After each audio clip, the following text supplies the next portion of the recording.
Hello students, a very warm welcome to everyone. I hope you all are doing well. So students, today we are going to study the third poem from your book First Flight, and the name of the poem is A Tiger in the Zoo. Okay, so as the name suggested, okay, a tiger in the zoo, we are talking about a tiger in this poem. Okay, so इस poem में दो tigers का comparison हो रहा है, a tiger who lives in the zoo and the one who lives in the forest. ठीक है, सो जो टाइगर जू में रहता है, ठीक है, he is living in a cage, he is in that confined environment जहाँ पे उसको अपना रियल जो नेचर है वो नहीं दिखा पाता है. ठीक है, he is within those boundaries, so he is not able to show his real nature, and he's very engrossed in all those rules and regulations. So but on the other hand, the tiger who lives in the zoo, वो अपने natural habitat में रह रहा है, तो he is able to express himself, his ferociousness, his anger, अपना गुस्सा, जो भी जिस वजह से टाइगर्स को हम आइडेंटिफाई करते हैं, जिन चीज़ों की वजह से, सो वो सारी चीज़ें जो टाइगर जो है वो जू वाला वो अपना नेचर इजीली एक्सप्रेस कर पाता है, बट जू वाले टाइगर को वो चीज़ें वो नहीं कर पाता है. ठीक है, so this is what the poet is talking about in this particular poem, and the name of the poet is Leslie Norris. Okay, so he has written this poem and he has beautifully explained the comparison being done between a tiger who lives in the zoo and the tiger who lives in the forest. So this comparison is being done by the poet. So we'll read the poem. I'll explain you the difficult meanings of the difficult words, and we'll do the explanation of the poem side by side. Okay, so let us start reading this poem. Okay, he stalks in his vivid stripes the few steps of his rage, on paths of velvet quiet in his quiet rage. So first of all we'll discuss the meaning of the difficult words. Okay, so stalk here means to follow, किसी को follow करना. Okay, stalk का मतलब ये होता है. Then vivid means having deep bright colors. So vivid का मतलब है varieties of colors, deep colors, bright colors. Then pads mean the paws of the tiger, मतलब जो टाइगर के पंजे होते हैं. ठीक है, that is pads. Then rage, violent uncontrollable anger. Rage का मतलब होता है uncontrollable anger, मतलब extreme anger, बहुत extreme गुस्सा.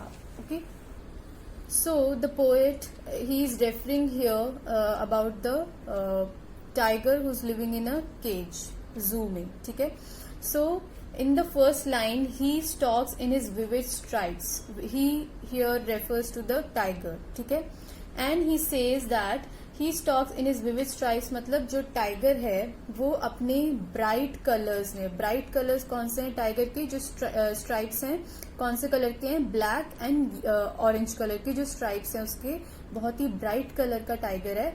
सो वो क्या करता है, वो लोगों को घूर रहा है, मतलब जो लोग आ रहे हैं जा रहे हैं उसको देख रहे हैं. So he is stalking them, he is following them, he is looking at them. Okay, then he says the few steps of his cage, मतलब अब यहाँ पे केज के जो फ्यू स्टेप्स क्यों बताया गया, because the cage is small, it is limited. So that is why the poet is saying a few steps of his cage. So जो टाइगर है अपने केज में ही वो घूम रहा है, and because it is very small, it is very limited, that is why he is referring to the cage is few steps. Okay, so he is roaming in his cage on his pads of velvet quiet. अब यहाँ पे pads, जैसे मैंने आपको बताया था, इस pads means paws of the tiger, जो टाइगर के पंजे होते हैं उसको बताया गया है.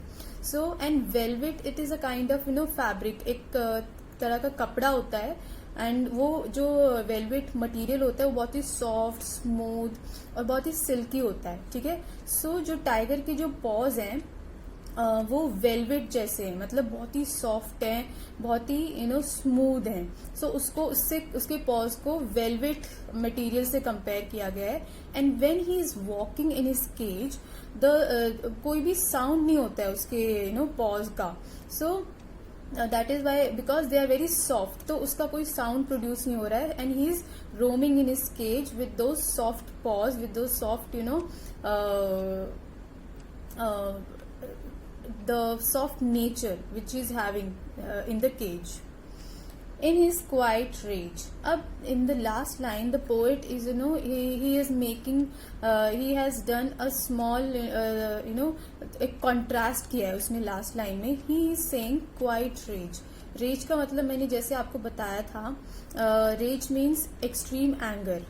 So यहाँ पे क्वाइट भी बोला गया है और एंगर का भी बताया गया है.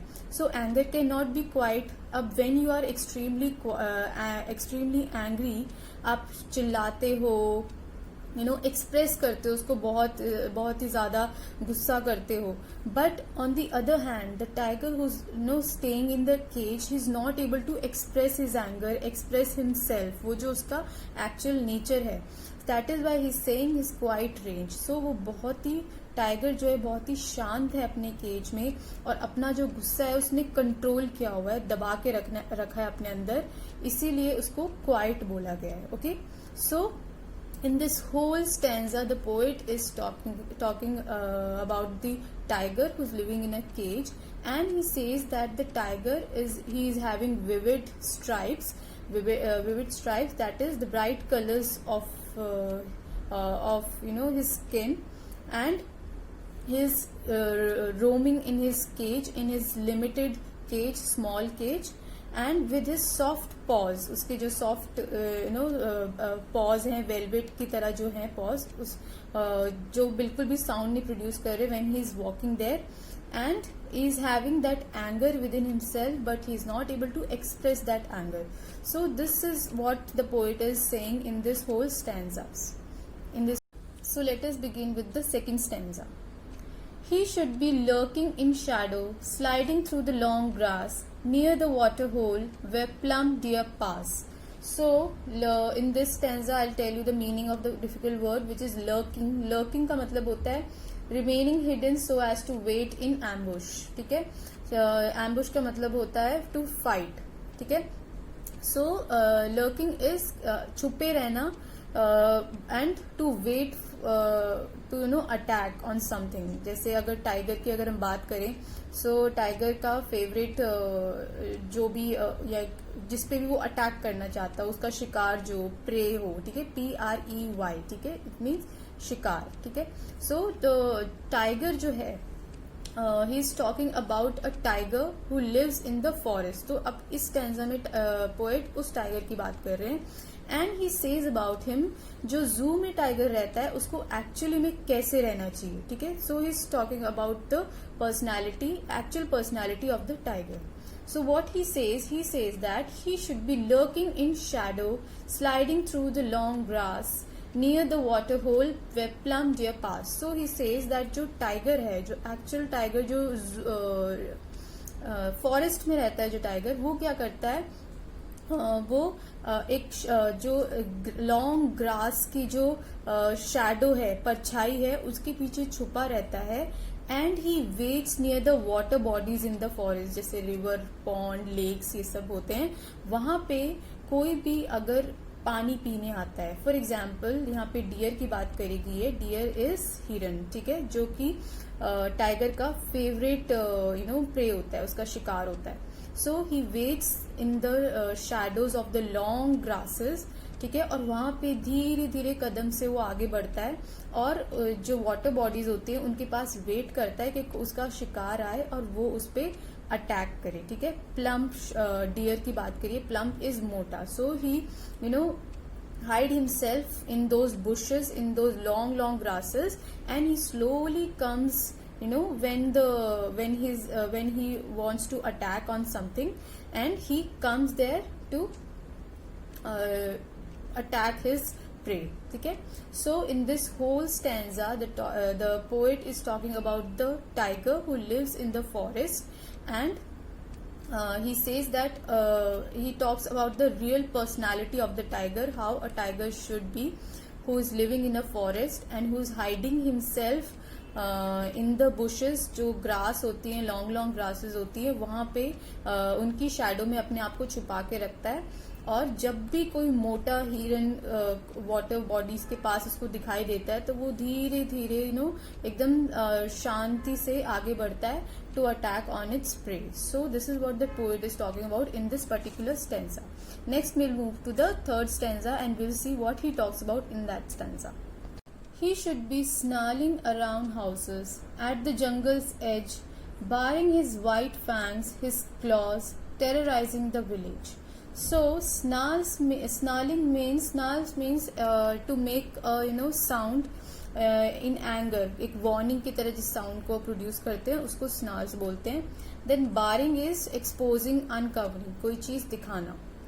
And fangs means large sharp tooth, especially canine teeth. ठीक है, dogs and wolf के जो होते हैं. But in this stanza it is referred to tiger's teeth. Okay. So again in this stanza the poet is talking about telling about a tiger, that how his personality should be जो जू में tiger रहता है उसके comparison में। ठीक है, कि असल में उसको कैसे होना चाहिए।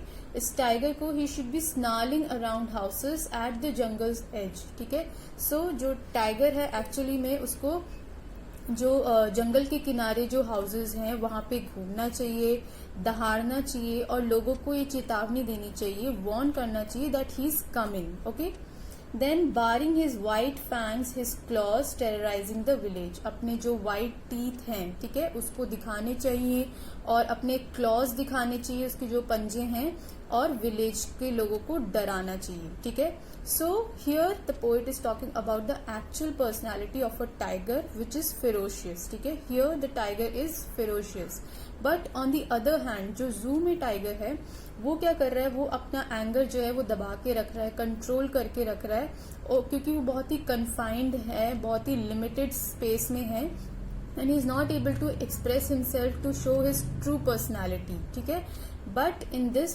stanza the poet is saying that the tiger should be he should be roaming around the villages जो जंगल के पास हैं. He should be producing his sound. He should snarl there. अपना जो गुर्राना है वो अपना sound produce करे और लोगों को warn करे that he is coming. And he should show his white teeth, जो शार्प उसके टीथ हैं वो दिखाए, लोगों को अपने पंजे दिखाए, जिसकी वजह से लोग क्या हैं वो डर जाते हैं. ठीक है, so this is the actual personality of a tiger which is ferocious. Then in the next stanza he talks about but his locked in a concrete cell, his strength behind bars, stalking the length of his cage, ignoring visitors. So in this stanza the poet is talking about a tiger who's living in a cage. अब वो जो cage में रहता है उस tiger की यहाँ पे बात कर रहे हैं पोएट, और वो क्या कह रहे हैं, but he is locked in a concrete cell. अब कॉन्क्रीट क्या होता है? It is a building material made from a mixture of broken stone or gravel, sand, cement and water, which can be spread or poured into molds and forms a mass resembling stone hardening. एक concrete एक तरह का material है, ठीक है, जो cement stones को मिला के और पानी को मिला के उसको एक हार्ड कर दिया जाता है, और उस वो जो मटेरियल है वो बिल्डिंग्स एंड ब्रिजेस बनाने के काम आता है. सो इस टाइगर का जो सेल है वो भी इसी कॉन्क्रीट मटेरियल से बनाया गया है. Okay, and his strength behind bar, stalking the length of his cage. So ये जो टाइगर है वो अपने ही केज में घूम रहा है यहाँ वहाँ.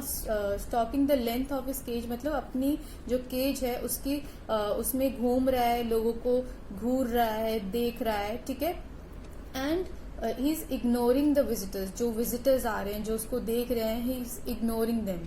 सो Y he is ignoring them? Because अगर वो जो लोग हैं वहां पे, वो अगर उनको देखेगा तो उसकी ट्रू पर्सनैलिटी सामने आएगी, विच इज फेरोशियस, एंग्री. ठीक है, सो he will want to attack on those people. So he is not able to do those things. That is why he's hiding his strength from behind the bar, and he's not is ignoring the visitors coming to see him. Okay, so in this whole stanza the poet is talking about a tiger who's living in a cage, and he is roaming in his cage. अपना जो वो confined cell है, जो limited cage है, जो concrete से बना हुआ है, he is roaming in that cage, and he is stalking the people who's coming to see him, to visit him, and he is not paying attention to them. He is ignoring them because he is not able to show his true personality to those people. Because अगर वो उनको देखेगा, उन पे ध्यान देगा, तो he might want to attack them, to snarls on them. So he is not able to do those things. That is why he is controlling himself. He is hiding his strength, and he is ignoring the visitors, visitors which are coming to see him in the cage. So now we'll read the last stanza of the poem, and it is: he hears the last voice at night, the patrolling cars, and stares with his brilliant eyes at the brilliant stars. So here patrolling means keeping watch over an area by regularly walking or traveling around. ठीक है, so basically जो cars होती हैं police जो होती हैं, those are for security purpose. वो क्या करती हैं, एक एरिया का चक्कर लगाते रहते हैं to see if everything is going well, everything is okay with the area. ठीक है, सो ये जो टाइगर जो है, जो जू में रहता है, वो क्या करता है, वो आवाज सुनता है, वो पेट्रोलिंग कार्स की, जो पुलिस की कार्स वहां पे चक्कर काटती हैं उस एरिया की, वो उनकी वॉइस सुनता है उस कार की. ठीक है, and he stairs with his brilliant eyes at the brilliant stars. और रात के समय वो क्या करता है, अपनी केज से स्टार्स को देखता है, अपनी शाइनिंग ब्राइट आईज से जो शाइनिंग स्टार्स हैं उनको स्टेयर करता रहता है. ठीक है, so in this stanza the poet again he is talking about a tiger who lives in the zoo, and he is so helpless, he is so sad in his life कि वो कुछ कर नहीं सकता है. वो जब दिन पूरा कंप्लीट हो जाता है, he is hearing the sound produce by the security of that area, जो कार्स वहां पे आती हैं, एंड देन जो वो स्टार्स जो हैं, ब्राइट स्टार्स, उनको देखते देखते वो रात को सो जाता है. ठीक है, so in this poem the poet talks about a tiger who should be showing his real personality, but he confined to stay in a zoo, and वो अपनी जो रियल स्ट्रेंथ है वो सारी उसको छुपा के रखनी पड़ती है, हाइड करके रखनी पड़ती है, because in the zoo he is not able to express himself, he is not able to show his strength, and that is why he keeps ignoring the people, the visitors who comes to see him, because he is living in that confined area, and he has to hide his ferocious nature because of all those things. So these are the things the poet is talking about in this poem. I hope you understood it well. I hope it's all clear, and with this we end this poem. Thank you so much.